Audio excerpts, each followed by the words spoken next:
Hey, it's so great to be with you today. What's going on? My name is Mav, and this is Mav Magic. On this channel, I try to help people find their truth and find their magic. Today, we're going to have a conversation about my life. I'm going to give you a little bit of a life update and then talk to you about what it's like to be here 2 years since coming out as non-binary, a year and a half since starting testosterone, and about 8 months since top surgery. So let's dive into the conversation. All right, before we get started, make sure you go ahead and like, subscribe, and hit the bell notification so that you are updated whenever I post new content onto this channel. But yeah, that's pretty much it. Let's dive in. So a couple of random updates. I have moved. Obviously, my background is different. I'm gonna be playing around with this. We'll see if it changes at all, but I think it's awesome. But yeah, I've moved. I'm in a completely new state, moved from New Jersey over to Pennsylvania. And it's awesome here so far. It's only been a week and a couple of days since we've moved in. So pretty much everything is moved in and settled. But yeah, I'm pretty excited about that. So I have a new office in this house because we have actual, I'm not just living in a 1-bedroom apartment anymore. I have an actual space to kind of have all of my art stuff and even my yoga stuff. This is gonna be kind of a mixed multi-purpose room, as well as my office. My wife is going to come down here too, so it's just awesome to have a little bit more space. Yeah, it's just cool to live in a different spot. And the other thing is that I think I'm going through a little bit of culture shock moving into this new location. Nothing really too intense. A couple of things that I just have been thinking about is like, this area is definitely very white. There's a lot of white folks around. Where I used to live, it was a little bit more diverse. Most of my neighbors were people of color.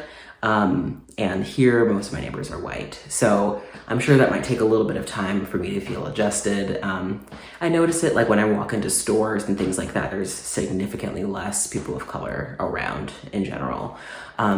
So that might take a little bit of time to get used to, but it is nice to be in a little bit of a slower area, a lot quieter, more calm. When I look outside, I can see mountains. It's beautiful here. So I'm very happy about that for sure.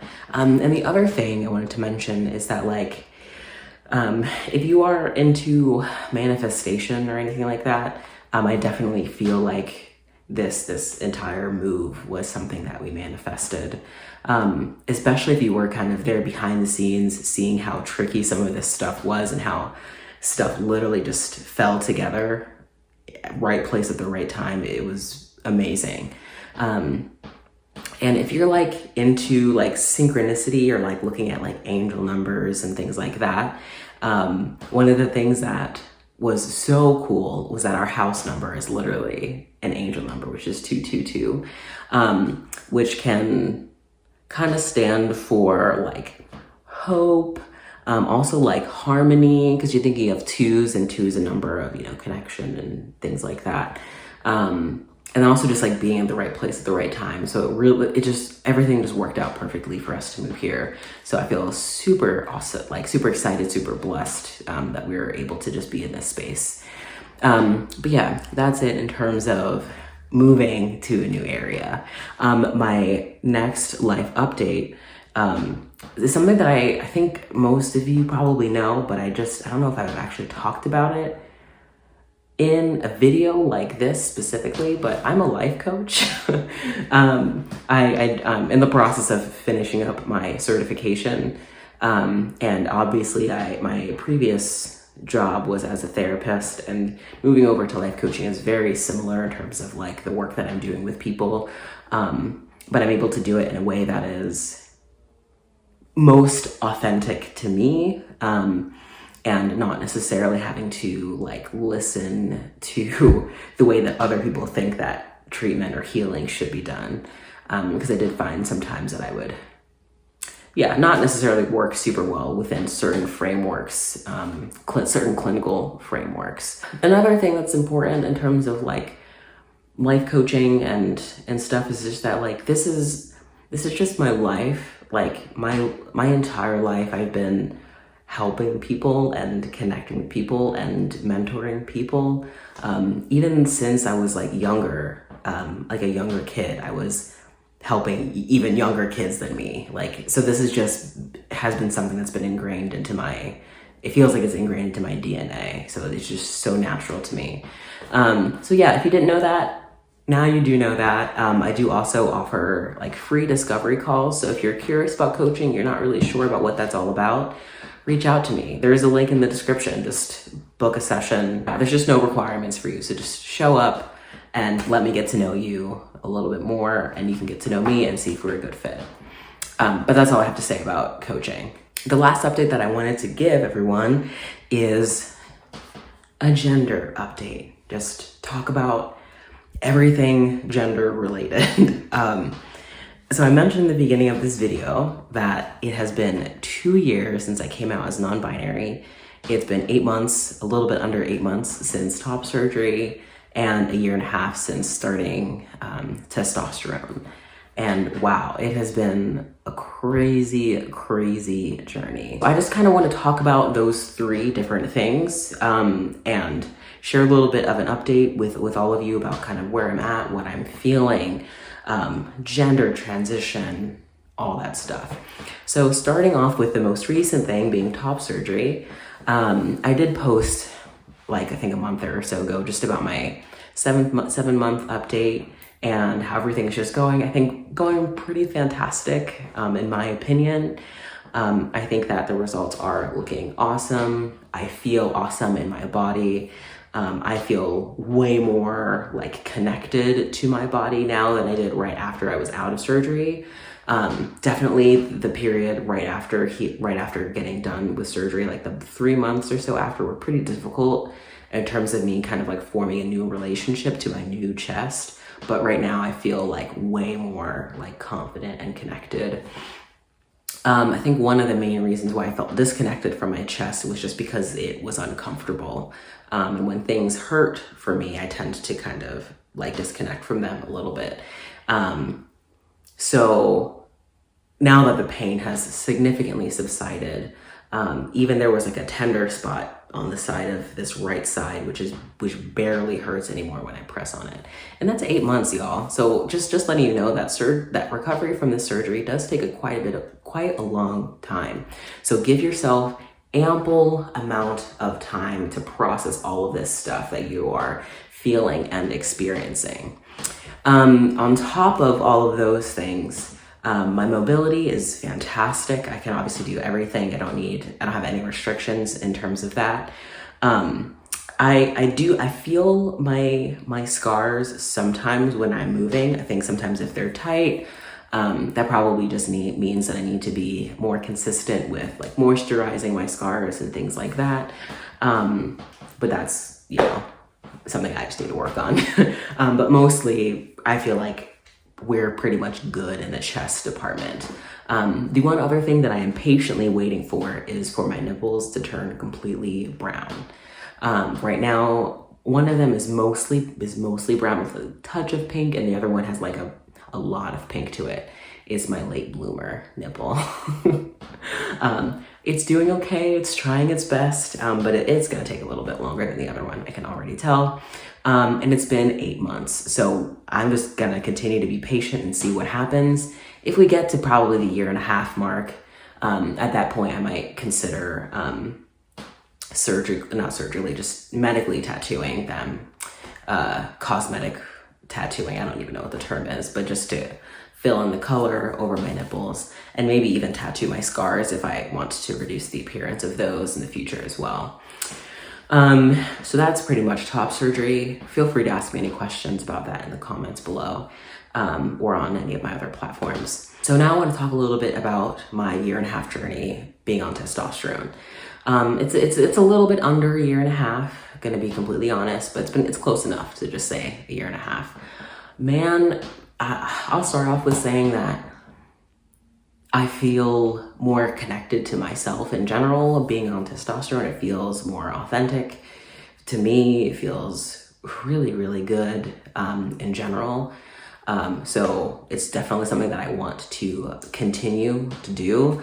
And I'll be open with you about kind of my own journey. I feel like very satisfied with where I'm at in terms of presentation. I don't need to kind of appear, I don't think I need to appear more masculine, so I don't need to take testosterone to continue to have any significant changes. Right now, I'm interested in maintenance, so I'm working with my my physician to see what exactly that looks like. So when I do have more information on exactly what their kind of advice for me is, I will let you know. But I wanted to let you know that, yeah, you're a lot of people who are on a low dose of testosterone, or some people who are on testosterone in general, sometimes stop or reduce their doses. Sometimes they stop for a couple of months and then they restart. I'm in this process too, so I'm not exactly sure what this might look like. Maybe I will stop testosterone completely for a little bit. Maybe I'll see what the lowest possible dose that I can be on in terms of a maintenance dose is. The other thing is that I'm noticing that even though I've been on shots for the whole time I've been on T, is that more recently I've been more anxious about doing my testosterone shots. I tend to avoid them. Sometimes I can miss shots if I'm feeling a little bit anxious about them, because it does hurt a little bit. The pain lasts maybe like 5 minutes or something like that, maybe less. It depends on the time, but sometimes I can feel a little bit tentative and then be nervous and just kind of like be like, nope, just not gonna do that.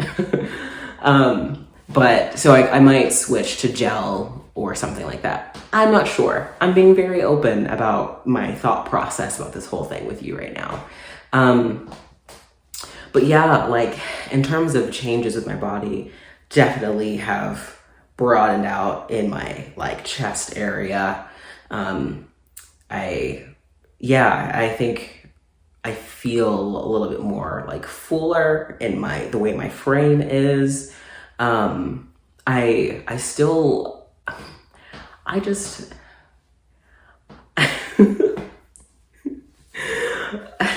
I just have like thick thighs and a big ass, and for a lot of people that can be like kind of something, like if someone sees me from behind, they could consider me to be female or something, or gender me female, just because I have like curves. But really, my hips don't cause me like a significant amount of dysphoria at all, so I'm pretty grateful about that. But yeah, I feel like testosterone probably has helped a little bit with my body shape, but I feel like I'm a very like curvaceous person, so I don't feel like it's had like a massive impact on the way that my my fat is distributed throughout my body.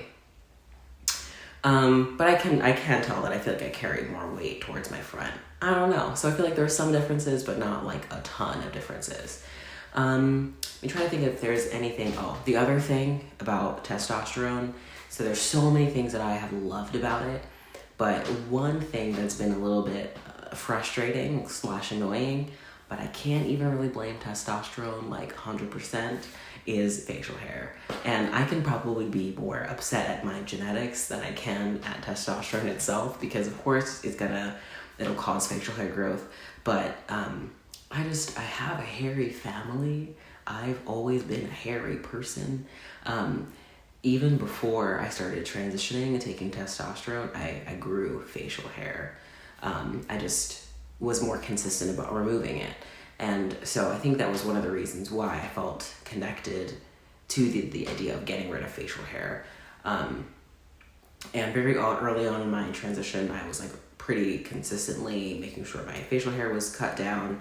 I shaved my legs and I would trim my arm hair and stuff. I'm realizing that like I don't have to do it all the time if I don't like really want to.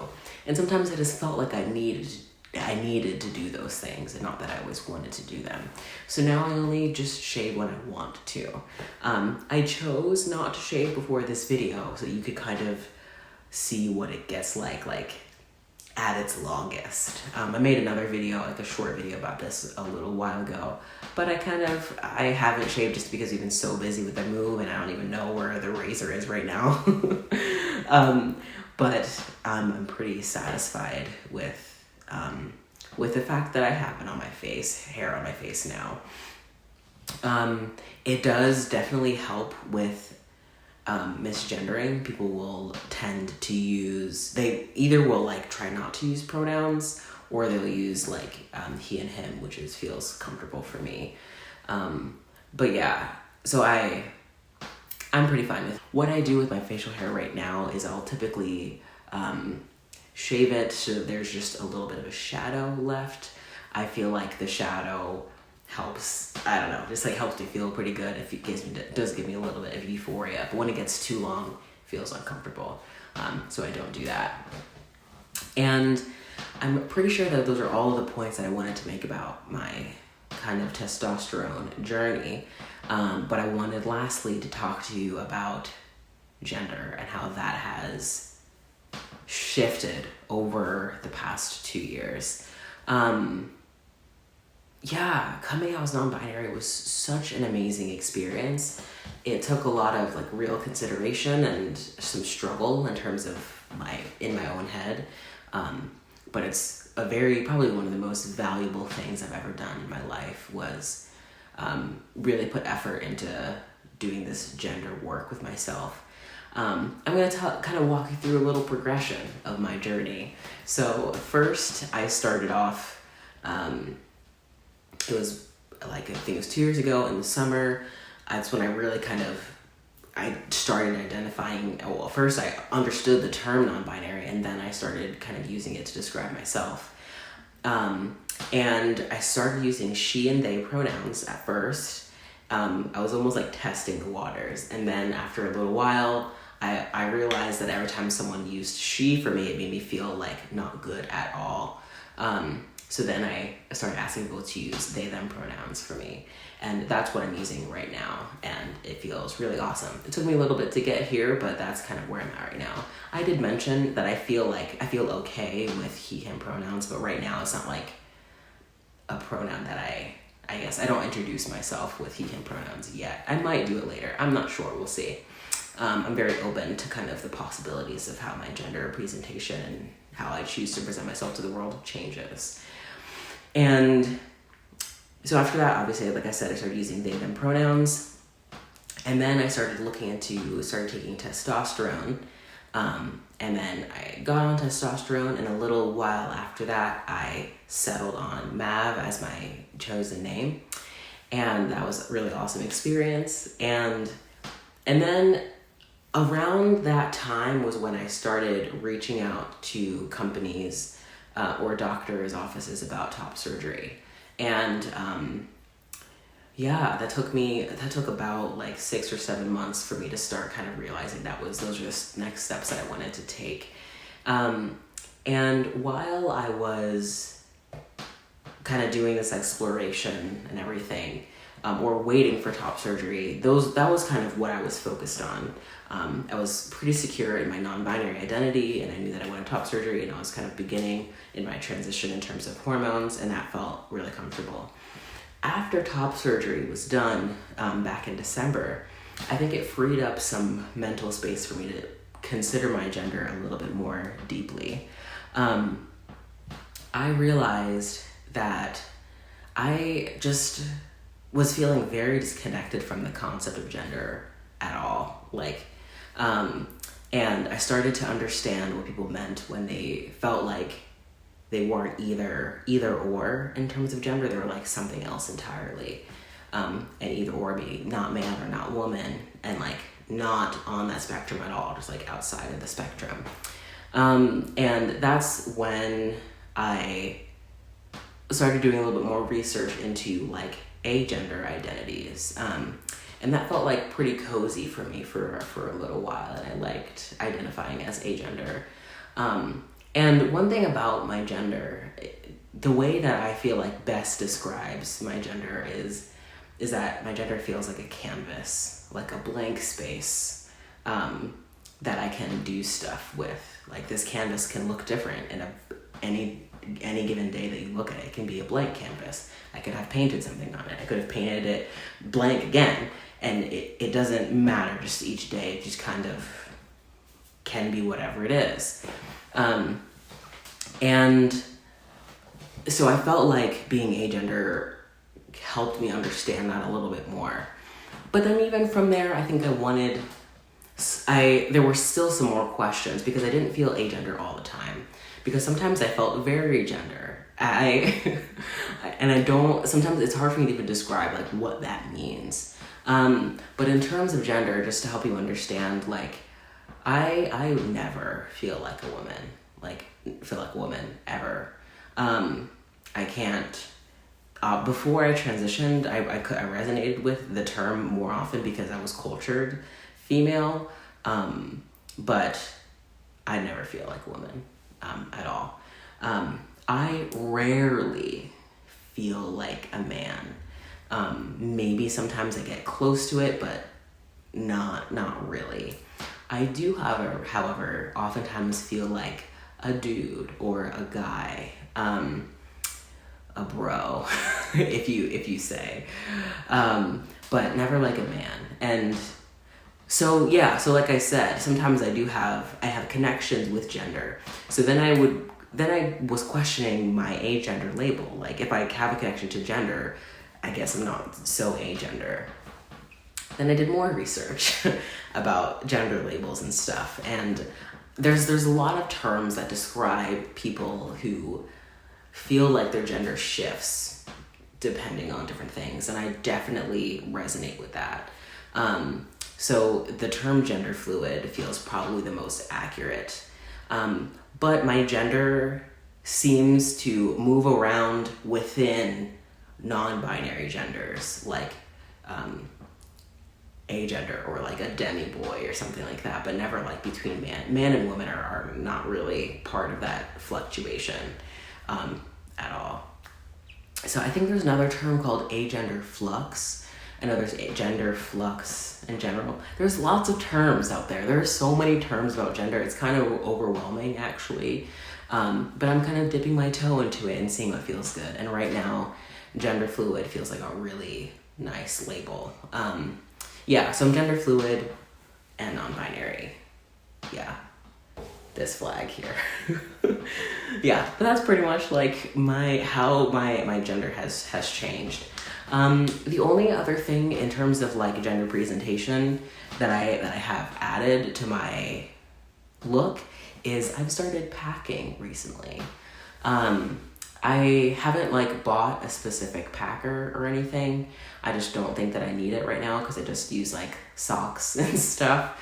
But that tends to give me some euphoria. I don't feel like dysphoria typically about like what I don't have down there too much, but that's kind of a whole nother conversation. But packing just gives me gender euphoria. It feels kind of nice. If I don't pack, I don't feel like dysphoric about it. It just feels kind of cool when I do it. So I do it. Here is an open invitation to play around with different expressions of gender and see what feels good to you.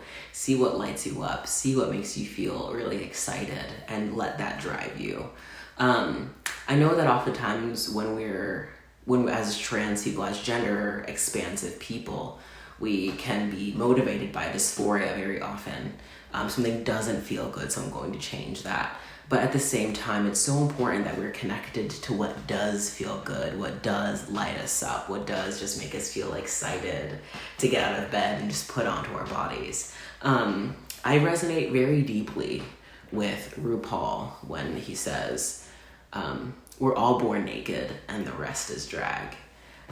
We are just putting on costumes every single day in the way that we present in the world. What really matters is who we are on the inside. So listen to that inner voice. Nobody else, literally nobody else can speak to that inner voice like you can. So please trust yourself, love yourself, commit to your journey, commit to your joy. Don't let anybody else tell you what to do or how to feel about yourself. It's all about you. Thank you so much for sticking with me through this video. I appreciate and honor you for being here and listening. Make sure you share with me in the comments below a little bit about your journey, and talk to me about how you're feeling. And just remember the other things that I suggested to you today. Like and subscribe if you are enjoying the content. And if you want to work with me as a coach, just go ahead and schedule that discovery call as well. I cannot wait to connect more with you on any of my other platforms or down in the comments below. Thank you for hanging out with me today. Peace and love. I will see you tomorrow.